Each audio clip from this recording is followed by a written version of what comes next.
లోక్సభలో నీట్ పరీక్షల సంస్కరణలు పబ్లిక్ ఎగ్జామ్స్ సవరణ బిల్లుపై జరిగిన చర్చ రాజకీయంగా తీవ్ర దుమారానికి దారితీసింది. కాంగ్రెస్ అగ్రనేత రాహుల్ గాంధీ వ్యాఖ్యలపై భారతీయ జనతా పార్టీ తీవ్ర అభ్యంతరం వ్యక్తం చేసింది.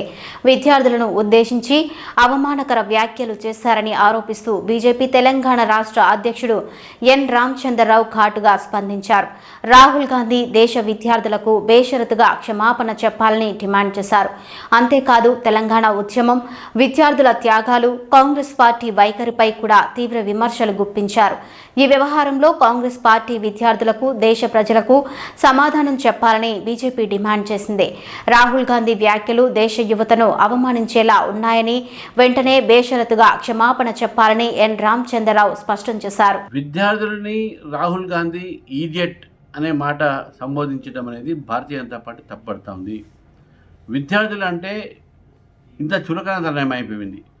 ప్రియాంక గాంధీ మీడియా ఫాల్తూ మీడియా అన్నది. అంటే ఈ యొక్క రకమైనటువంటి ఒక ఏదైతే మాటలు ఇద్దరు అంటున్నారో ఇది వాళ్ళ సంబంధించినటువంటి ఒక ఫ్రస్ట్రేషన్కు ఒక ఎక్స్ప్రెషన్ అని చెప్పేసి కూడా భావించవచ్చు. విద్యార్థులని ఈడియట్ అనేది ఏదో అంటున్నాడో రాహుల్ గాంధీ మరి తెలుసుకోవాలి. ఈయన పెద్ద పొలిటికల్ ఈడియట్ లానే బిహేవ్ చేస్తూ ఉన్నాడు. పార్లమెంట్లో ఈరోజు చర్చ దేని మీద చేస్తున్నారు, దేని మీద చేయాలి అది మాట్లాడకుండా ఈరోజు అమిత్ షా గారిని బుల్లెట్లు తగిలిన విద్యార్థులకనో లేకుంటే లాఠీ చార్జ్ దాని మీద క్షమాపణ కోరుతున్నారు. మళ్ళీ కాంగ్రెస్ పార్టీగా మీరు ఆ రోజు 2014లో మీరు ప్రభుత్వంలో ఉన్నప్పుడు, ఇక్కడ కాంగ్రెస్ పార్టీ ప్రభుత్వంలో ఉన్నప్పుడు, తెలంగాణ ఆంధ్ర కలిసి ఉన్నప్పుడు ఆ రోజు విద్యార్థుల మీద ఫైరింగ్ జరిగినాయి, చనిపోవడం జరిగినాయి, ఆత్మహత్యలు జరిగినాయి. అది కేవలం కాంగ్రెస్ పార్టీ తెలంగాణని ఆలస్యం చేసినట్టుగా అయింది. మళ్ళీ దాని గురించి మీరు క్షమాపణ చెప్పారా? ఇంతవరకు చెప్పలే మీరు.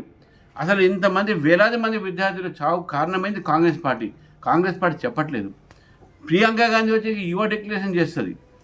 ఆమె ఈరోజు యువ డిక్లరేషన్ మీద మాట్లాడలేదు. యువ డిక్లరేషన్ కూడా విద్యార్థులకు, యువతకు మోసం చేసినటువంటి పరిస్థితి మనం చూస్తూ ఉన్నాం.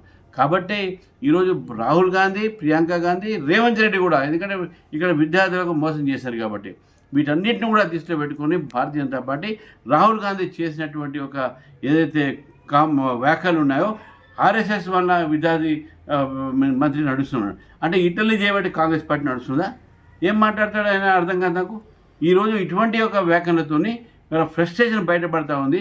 ఈరోజు విద్యార్థి యువ కాంగ్రెస్ పార్టీ అసలు రూపం బయటపడ్డది.